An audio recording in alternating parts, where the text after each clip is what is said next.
right. Well, hello and welcome to today's episode of the Power of Your Mind podcast. You're listening to episode number 144. And if you're watching today, welcome.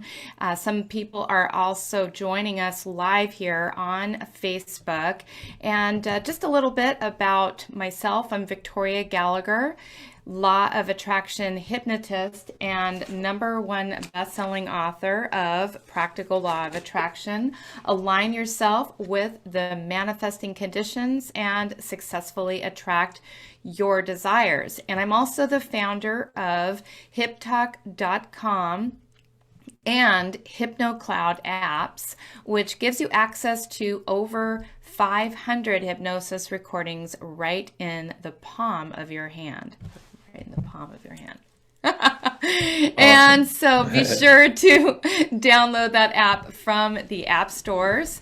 So today I have a very special guest with me that I've been excited to meet and interview. He's got some great information. Robert Price. So after walking away from a career of 7+ years as a student affairs professional, Robert Price launched a consulting business because he wanted more income, more freedom, and more impact on the world. Since transforming from student affairs professional to work from anywhere he can as a business consultant, he's worked with dozens of motivated entrepreneurs to identify their unique advantages in the marketplace and create a plan for increased productivity and business success. With a knack for asking the right questions, real life training and experience as a serial entrepreneur, and a hard earned MBA, he is equipped to help anyone overcome the roadblocks that are in the way of running a profitable business. Armed with a proven methodology, practical instructions, and a genuine desire to see you win, he's going to help you build the business and lifestyle that you want. And he can be found at robertprice.co. He's also written books on called In Focus, How to Stop Side Hustling and Make One Business Pop. And he's also written, his first book was it was a spiritual development book called The Basics, Everyday Life in Christ. So today, Robert's going to share some of his insights on how to identify your gift, your package, in a way that can be quickly monetized. So welcome to the show, Robert. Thank you. Thank you for having me. I don't know what to do with that introduction. Hopefully I'll be able to live up to it Well, during this time. you deserve it because you're helping people that are, entrepreneurs, and I know many entrepreneurs. I know many spiritual entrepreneurs, a lot of people that follow us here on Power of Your Mind podcast, a lot of people that follow me on Facebook. I know that they're going to be very interested in what you have to share. We all have gifts, and if you're gonna be the person that's gonna help us to monetize those gifts, you deserve every bit of that introduction. So thank you and welcome. Thank you. So tell us just a little bit about like maybe how you got started in learning how to take your gifts and package them in a way that can be monetized. How did you get started in doing that? Like, what was your very first site or product or way of doing Yeah. that? Yeah. So for me, what happened was I was doing many things that probably a lot of other people are doing. I was into all types of multi-level marketing and, legal services and real estate and, just making my way around the entrepreneur world. And my focus the entire time was the vehicle.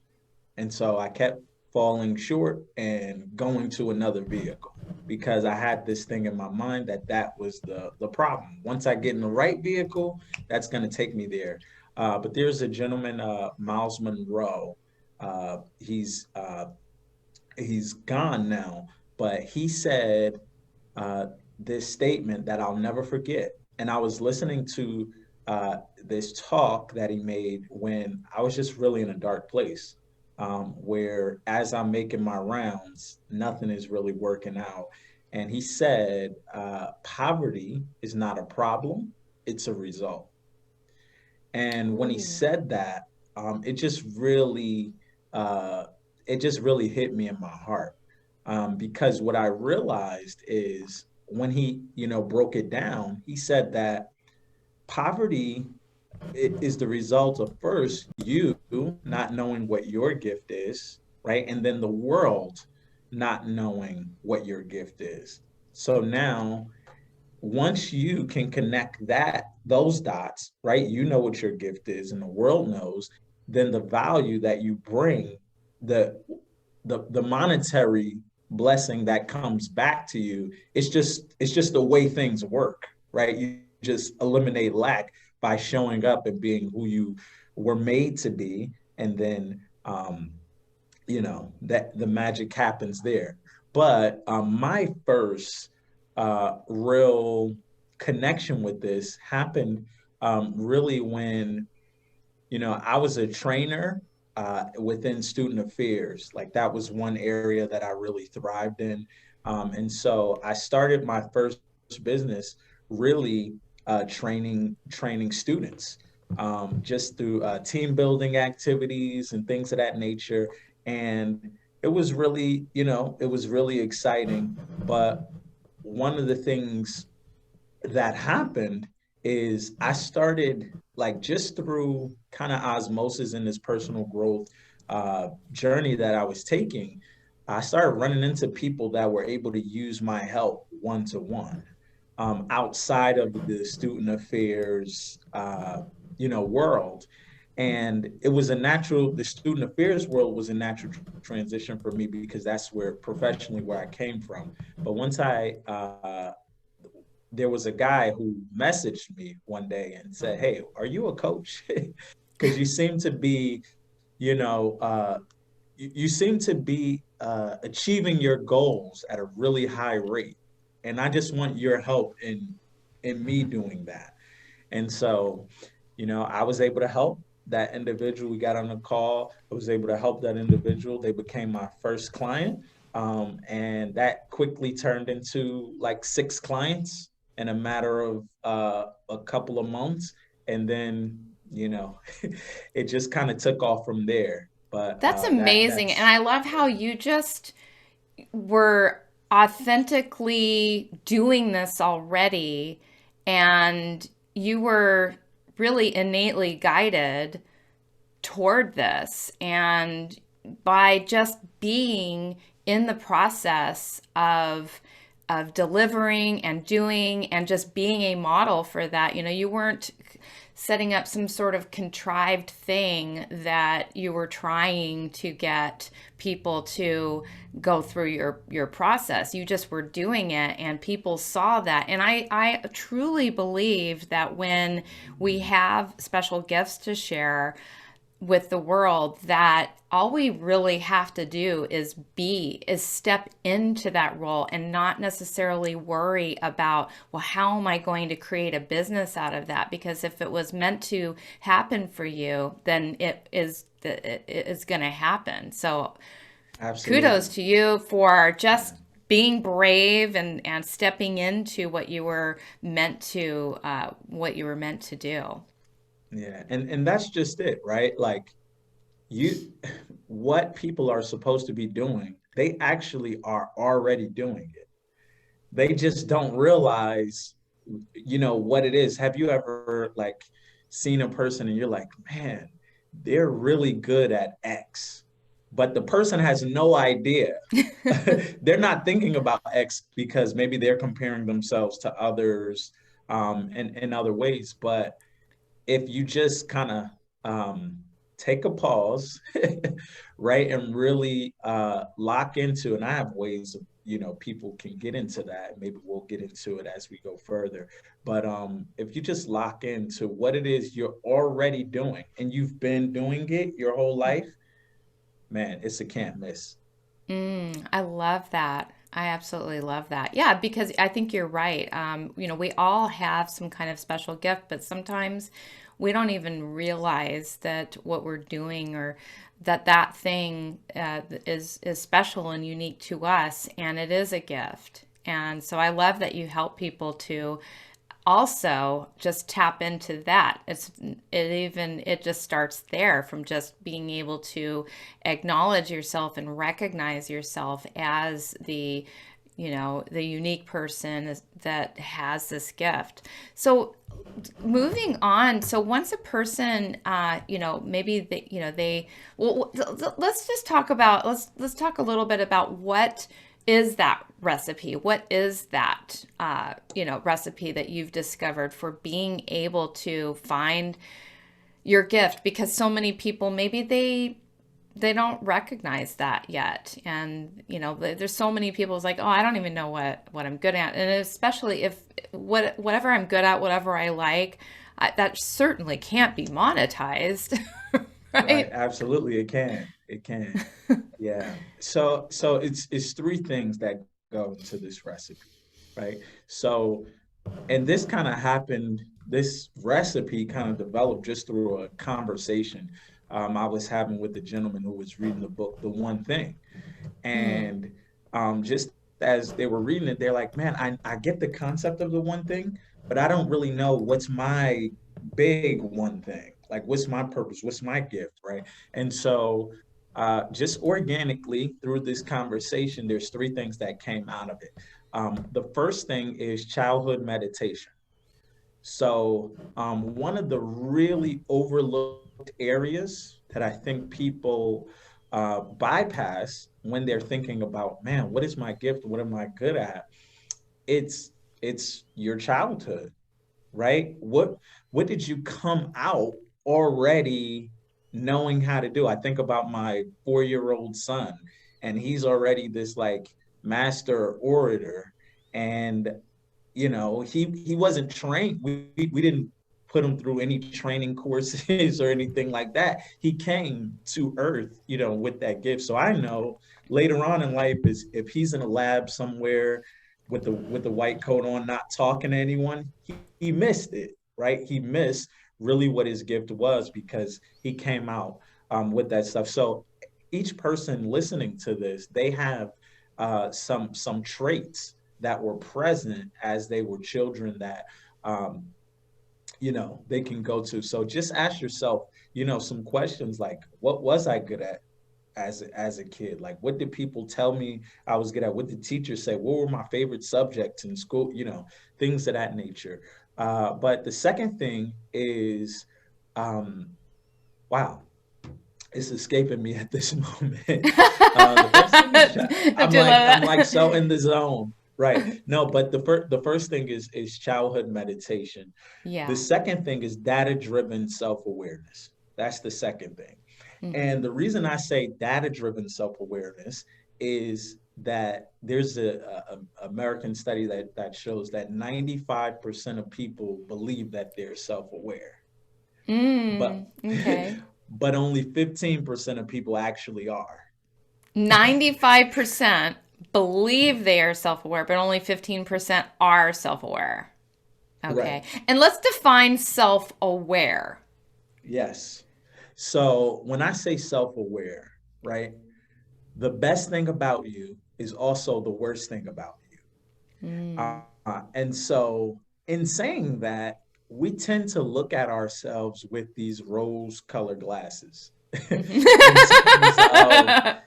of, we're I if am the someone greatest asks human us, being that ever yes, lived. yes, yes, it's like we're good at every single thing we've ever done, Hmm. and that's just not the case, right? If you're highly intelligent as it relates to connecting with people and bringing people together, chances are the details in terms of putting structures and policies and procedures together, maybe you're not the greatest at that, right? Uh-huh. And then vice versa. Maybe I'm really good at policies and procedures, but I'm not so good with connecting with people.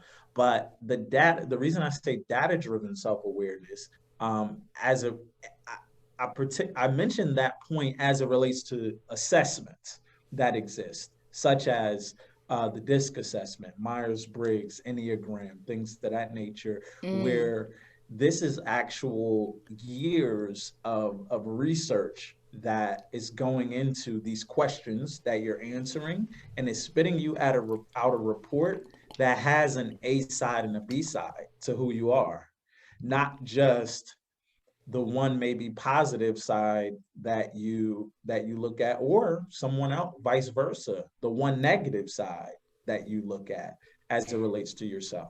So you're saying the A side and the B side, to make sure I understood you correctly. You mean like the A side meaning these are the things that I am good at, but Your the B strengths. side is these are my weaknesses. This is what I'm Yeah, not good at. yeah, these are your blind spots. These are your areas that, you know, what you don't want to do is build up with one hand and tear down with the other hand. So Mm-hmm. these are the areas that maybe John Maxwell talks about how if you're a three in an area, you shouldn't work hard to become a five in that area because people still don't pay for that. Going back to our value conversation. However, if you're a three in an area, you still have to develop a plan for it, even though Mm-hmm. maybe it's not your strength. And so these assessments help a person to be able to see, okay, here is where I am. Here's the truth about where I am. And Mm-hmm. now the good thing about that is you can start to develop a plan to address those things. So with your strengths, doing more of those things, and with your areas for growth, developing a plan for it, whether you automate, delegate, or eliminate that area totally from what you're doing. Got it. So you recommend as the first step of this process is to really, well, one was to get in touch with what you were good at as a child, but then take that a step deeper and really get the data on like what is it, what am I really good at, like not just as a guess, but really to Right. get something that is proven data that says yes, I am good at that, and not really. So when we have a strength, we want to bolster that strength. But if we have a weakness, like don't you're not going to try to turn that into a strength. You're just going to use that as a tool to enhance and develop yourself. Absolutely. So it's funny because um, let's take someone like Jim Quick, for instance. I'm not sure if you're too familiar with him, but um, this gentleman, his whole career is built on this childhood brain injury that he had, where his whole life he's compensating for that injury to try to learn fast, to try to catch up with his peers, where he finished college with double the time based on this injury. But in the process, he actually developed a plan for overcoming this learning disability that he had, and through that process of continuing to develop plans around it, he actually became really great at people's helping people with memory exercises and speed reading and things of that nature.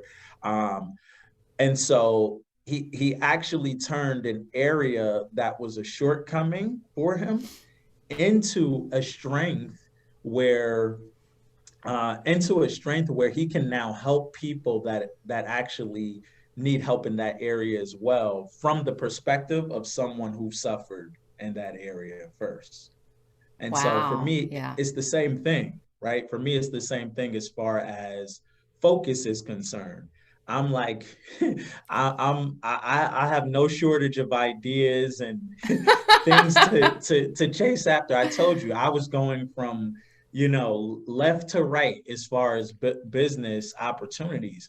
But Mm-hmm. because I went through that journey, I had to come to myself and say, you know what, Robert, you need to develop a plan for this Mm-hmm. and really lock in on this one thing. And then as you're doing that, as you're developing the strategies and getting stronger, just like the gentleman noticed as I was on my journey, then other people started to notice, and then now that's what they pay me for. Um, I love that story. And I think so many entrepreneurial people can definitely relate to, just being like, I am an idea manufacturer. I mean, I'm just constantly mhm, bombarded with, it's a distraction. It's like, it's like crack. I mean, I literally am like addicted to my ideas, and and I realize now, like, it's almost like it can be turn into a self-sabotage, getting so many ideas, because then it's like the shiny ball syndrome. What do I focus on? So I think that that's wonderful that you were able to get in touch with that and identify that for yourself and learn how to navigate through all that and help other people to hone in and lock in on focusing on something that is the one thing. And because it takes a skill. It takes a yeah. skill to be able to do that. So also wanted to ask you about, being able to identify this gift. You mentioned that your family and your friends can also play a role in that process. Absolutely. Absolutely. And so, we mentioned earlier that, it's easy to overlook what you're good at because you're just naturally good at it. You don't think it's anything special because you just wake up and you do it, you know? And so what family and friends, the perspective they have is they see in you because they've been around you, for a long time. They see in you things that you may know about yourself, but you don't recognize the depth of that thing. Mm-hmm. So the funny story is, I had a friend of mine who, I asked them this question, and I would encourage anyone listening to this to ask this question to the 3 to 5 people closest to you. Ask this question: what do I do best with the least amount of effort? Oh, that is Um, a great question. What do yeah, I do best with the least amount of effort? yes. What do I do best with the least amount of effort? Or another way of asking it is, hey, when I walk in a room, what walks in? What just walked in when I walk Mm. in a room? It's another way. So with that said, I had a friend of mine tell me, he said, Robert, it's your perspective. He said that you have a way of presenting things with analogies that make it easy for a person to move from point A to point B. And when he said that, it immediately like registered in my heart. And what happened was, I realized there were other people's whose gift that I admired, that I was trying to, let's say they had a lot of energy when they presented. I Mm-hmm. was trying to be the energizer person, Yeah.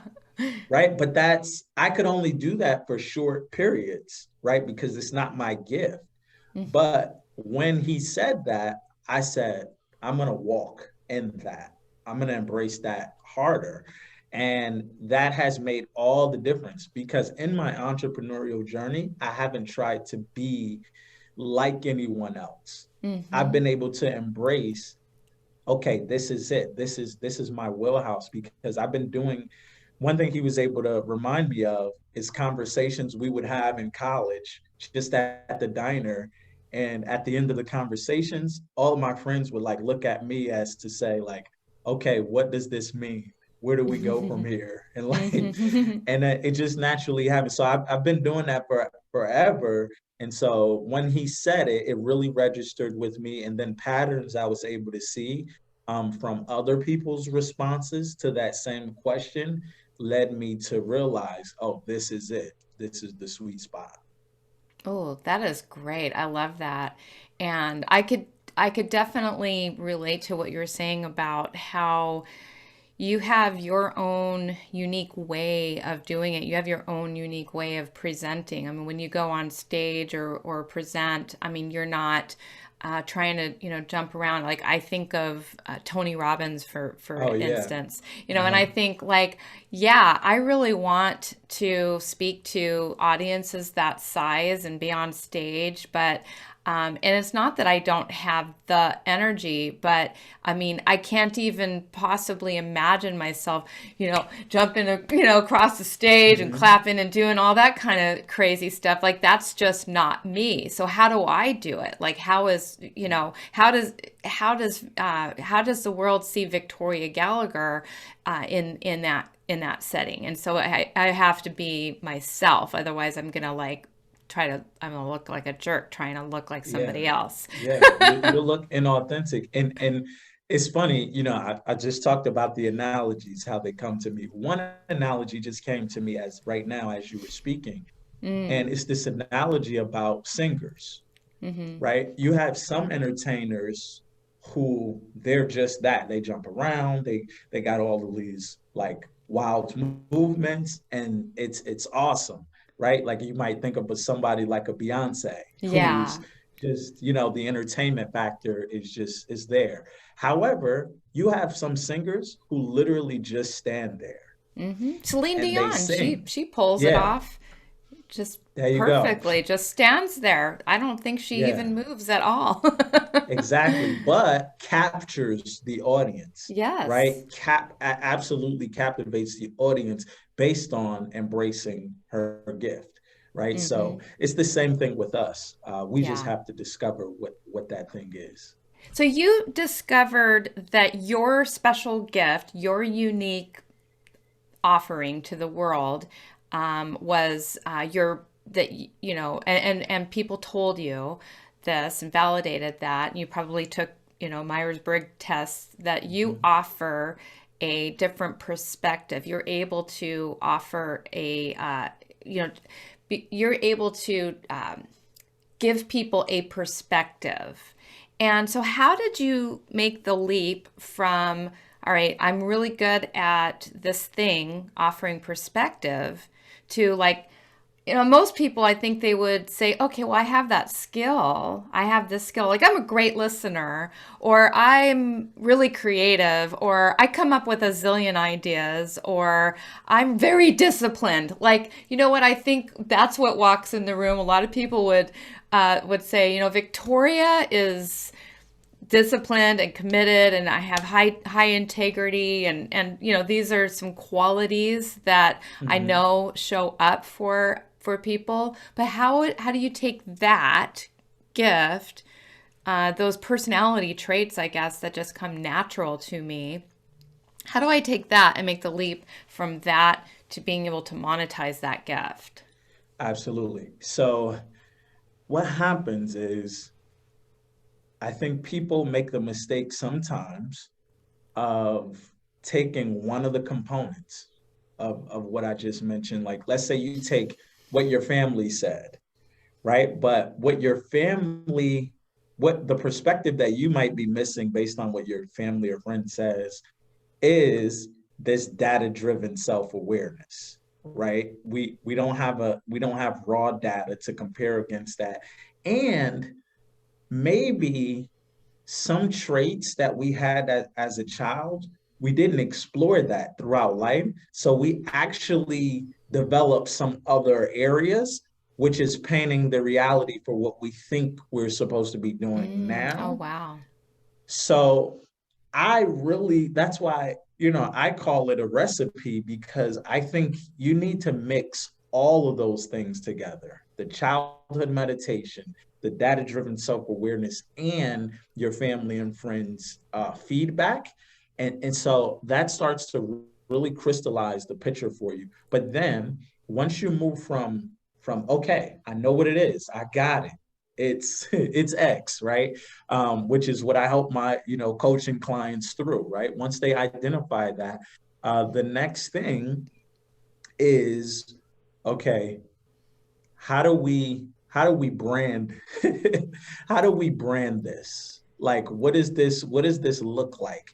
Because a mentor of mine, he did a demonstration one time with the Sprite can. He's talking to an organization and uh, he goes, "Hey guys, what's in this Sprite can?" And the audience is, they're naming a bunch of things, but what he's looking for is the word liquid, right? And so one person says liquid, and he said, "That's exactly right." He said, "Here's the thing, you're liquid too. The difference between you and this is that this liquid is contained in this Sprite can. So Mm. now it can be, it's packaged in a way where it can be used for commerce, right? So what you have to determine is what your gift is going to be housed in, whether that's a coach, a consultant, an artist, whatever it is that you do. There's some worldly identifier to that, and it's maybe not one, right? Because you decide how it's packaged, but yeah, you determine that, and then from there there's mediums of how you get that out, right? There's a business model, right? There's how you introduce people to you, like you take, they taste test what you do. There's a next level to what you do. Okay, you like this, here's a low level way you can get involved. So let's just give an example, because people, examples help people. Let's say you have a podcast and you're using your gift through your podcast, and people are being introduced to it, and now you have a coaching program that you or even a book. Let's take baby steps. Let's say you write a book based on that based on that podcast. Um, and then, people can go from there to, okay, now you're doing coaching, private coaching. And it's just a matter of figuring out, okay, now that we know what that is and we can identify, and this is an important step that I don't want to skip over. Once you identify something that the world is already looking for. Mm-hmm. Yeah. You So have to sometimes, ask yeah, yourself, is the world actually asking this question? Because sometimes we'll yeah, put things out there and answer questions that just aren't being asked. And we absolutely. wonder, like, Yeah, why isn't anybody taking yeah, me up on this offer? But it's yeah. because, and there's ways to find out if that question's Yeah, being asked. yeah, and one of the ways is Google Trends. So this is a Mm-hmm. big tool that I use, and I use with my clients as well, in terms of, okay, you said you want to package your gift in that way. Let's look if people are Yeah. looking for that package. Yeah. And if people are not, then we can't go with that. We have That's to funny. go That's I what have been people are looking using for. that with a couple of my coaching clients. It's like, Okay, okay. are people actually searching for that word? Like, Right, right. but it may even be just changing just a small thing about what it Just a small is. thing.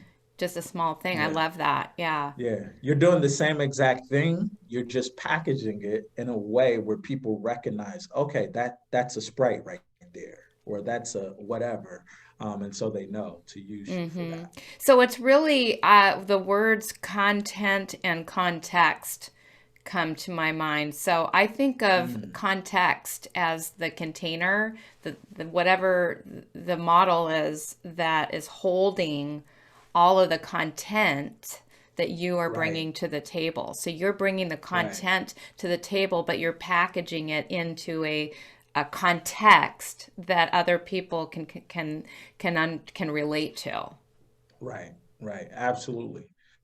Which has led me, to where I am now in terms of okay, I'm Robert Price, I'm a business coach. I'm doing all the same similar things that I was doing before I came to that conclusion, Mm-hmm.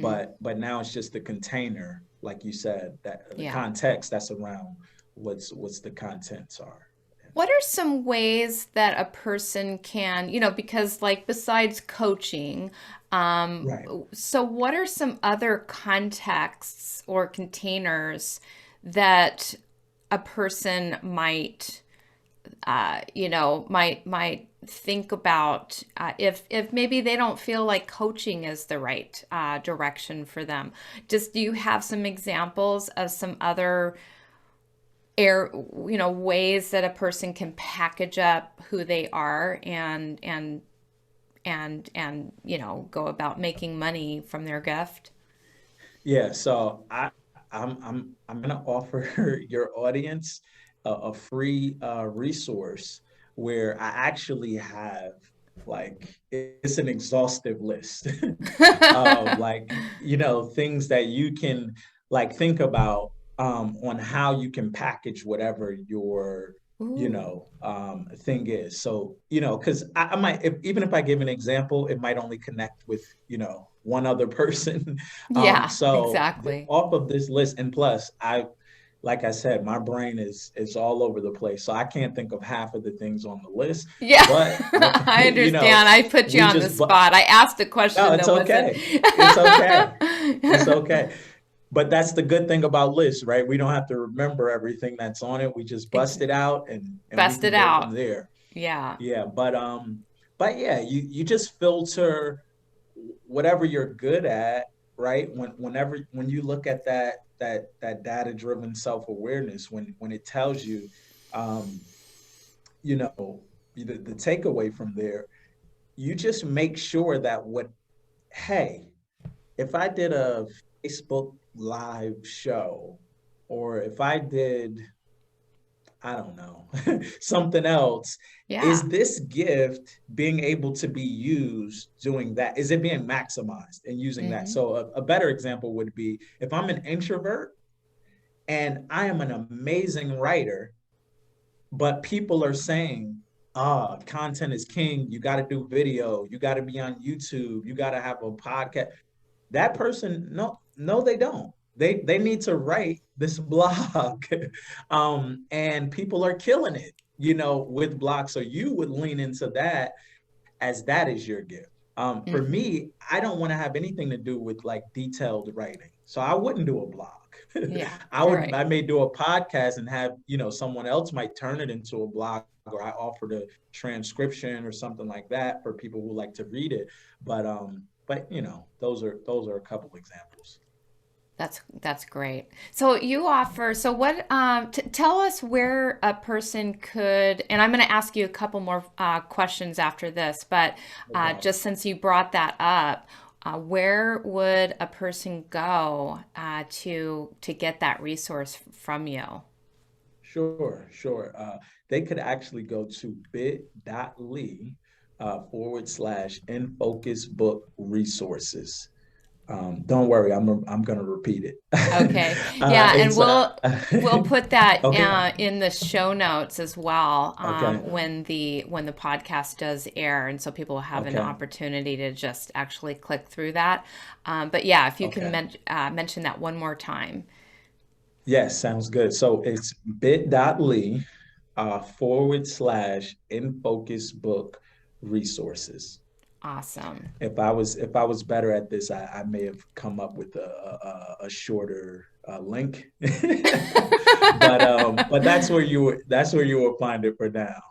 Okay. All right. Well, that sounds great. And so that's like an ebook ultimately, or a course or something that will No, help them. that's just the resource library that actually grew out of my book. Hmm. So I just released a book in December. It's actually called In Focus: How to Stop Ooh. Side Hustling and Make One Business Pop. Eric Thomas actually did the foreword for the Ooh. book, but within that book, there is I send the link to the resource library. So the link that I just gave is for everybody to be able to access those resources as a gift for listening to your podcast. Oh, wonderful. Wonderful. Well, thank you for that. I really appreciate that. No problem. So I have had a couple other questions for you. So what do you see as the biggest mistake that entrepreneurs make when they first start their business? So I think the biggest mistake they make, in light of what we were just talking about, is putting the cart before the horse in this context. That, I kind of look at being successful in business in three buckets, right? So one bucket is purpose, what we were just talking about. The second bucket is priority, and the third bucket is pace. So what I see a lot of entrepreneurs do is they'll start out with pace. Like they just want to go really fast. So if it's real estate, if it's, I mean, whatever it is, right? They just want to go really fast. What's the quickest way I can make X amount of money, right? However, if you go really, if you don't put a address in your GPS and you just go really fast, it doesn't matter how fast you're going. You're never going to arrive at a location, or you may arrive at a place that you never wanted to be. So we have to start out with, okay, what is the direction? What am I good at? And then now that I know I'm good at this, let me actually prioritize more of my time doing that thing so that this value that I'm putting out consistently, the world is receiving it. Just like that, quote we learned, poverty is not a problem, it's a result, right? So now I'm prioritizing it. And then I'm learning those principles to help me go faster, those marketing, strategies to help me accelerate that process. But I think myself included, a lot of entrepreneurs start backwards where they go fast first and then try to figure the rest out later, when the order should be reversed.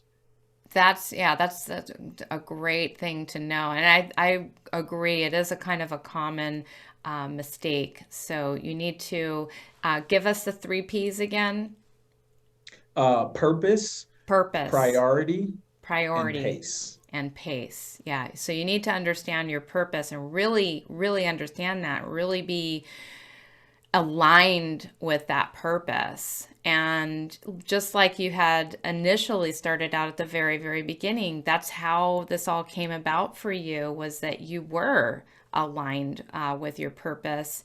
And, the business came as a result of you getting aligned with your purpose and prioritizing that. And then once you've got that purpose and you've got it prioritized, now you can pour some fuel on that and pick up the pace to that. Absolutely. So thank you for helping people to understand maybe how to not fall into that trap, because it's the money trap.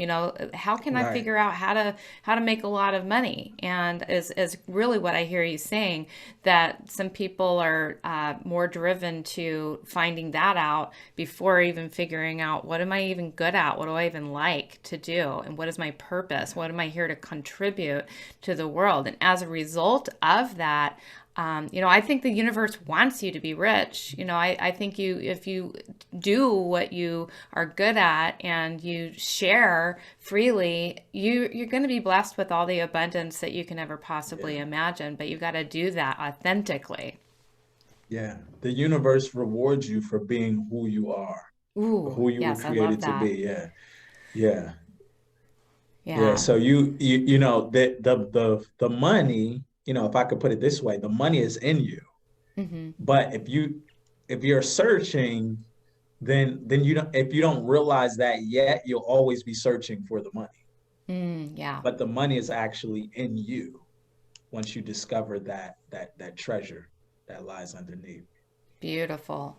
And then my last note that I want to end on and ask you about today is, what is the biggest cheat code for success? If we could get the cheat code The cheat code. to, yes, to have success, something maybe you wish that you could have told your younger self. Maybe it could have gotten you there a little quicker, saved you some pain or some agony that you might have gone through. So what's the cheat code here? Yeah, so I'm gonna disappoint a lot of people with what I'm about to say. Oh Um, no. I'm not gonna say there's not a cheat code, right? Because that's an expected response a lot of times. But here's a really overlooked cheat code. In addition to everything that I just shared, right, about going back to the beginning, going to find your gift through childhood meditation, all the stuff I mentioned, right? Besides that, this next thing, this cheat code came from Obama. Mm. And he said his key, the secret that he used to win the 2008 election, his number one strategy was making a list every day and executing that list. That's it's so simple and That's the cheat so code. beautiful. No, I don't think anybody should be mad about that. I think that, you know what, Ah, honestly, it really is that simple. And I've been doing a lot of work on this myself lately. Of just in my own world of busting to that next level. Because we all have a level that we're at right now, and there's a next level. And I'm ready. I'm ready to go to the 10 times where I'm at right now. And I've been and it's so simple how you get there. You really have to mhm, make the ultimately you just have to make the plan. Like, what is it that what does it look like ultimately? If you don't create that vision, if you don't have the idea of what you want very kind of mhm, specifically, mhm. you need to make that plan. And then you figure out, like you said, what are my strengths? What am I good at?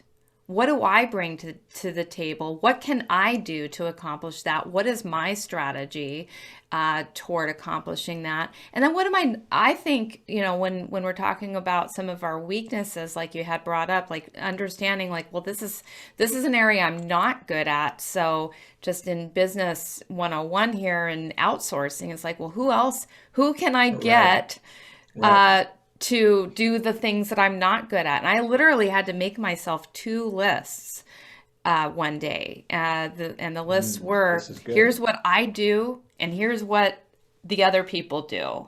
And I got to, I when I venture into that territory of what the other people do, I've got to stop myself. How can we stop Right. ourselves from doing that? Because I have a tendency sometimes to go like, oh, let me just do it myself, right? And so I did say that was the last question, but Mhm. answer that last question for us all, Yeah, and I'll let you off the hook for this yeah. podcast. Love it, love it, love it, love it. So, what do you do to prevent yourself from going in that direction? You said. Yeah.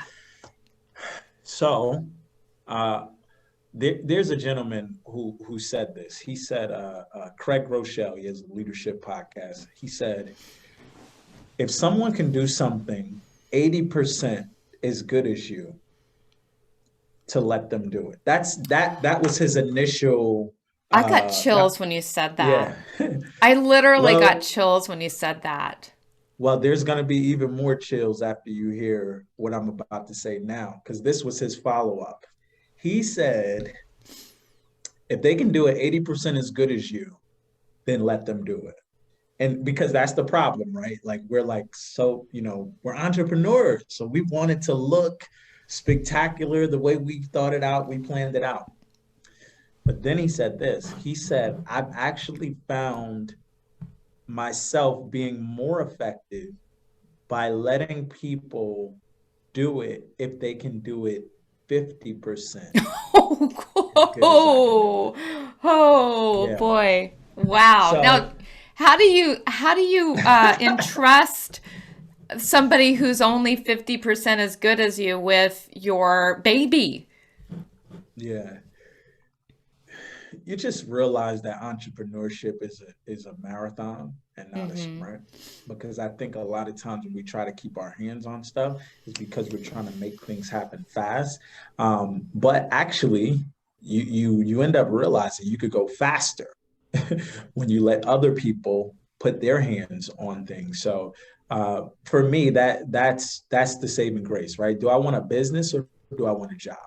Mm-hmm. and Yeah. and my thing is I definitely want to grow a business. So for me, if that's the case, I have to take my hands off of it. And what it helps me to do, this is the gift in taking your hand off of things. You actually are forced to develop a process around that thing because that's the only way you can get help with it. Yeah, I love it. I love it. Well, you have really given us quite an eye-opening on how a person can really figure out who they are, figure out what their gifts are, and this is priceless information. And then how you can take that and who you are, your special gifts, and monetize that and turn that into a business. And of course, there's a whole lot more to dive into. And so it sounds like your book really provides a lot of great information in focus, how to stop side hustling and make one business pop. And so I encourage people, they can get that maybe from going to your website, Yeah, robertprice.co. or I just changed it to Okay. rpfocusacademy.com. Yep. So it's a lot simpler for people. rpfocusacademy.com. Okay. Yeah. They can probably get that on Amazon as well as a Yeah, book on yeah, it's Amazon. And it's it's on Amazon. Yeah, awesome. Yeah. Well, it sounds like a great book to tap into, to tap into these resources and help you to become what you were meant to become and make money in the process. So thank you so much for being a guest today on the Power of Your Mind podcast.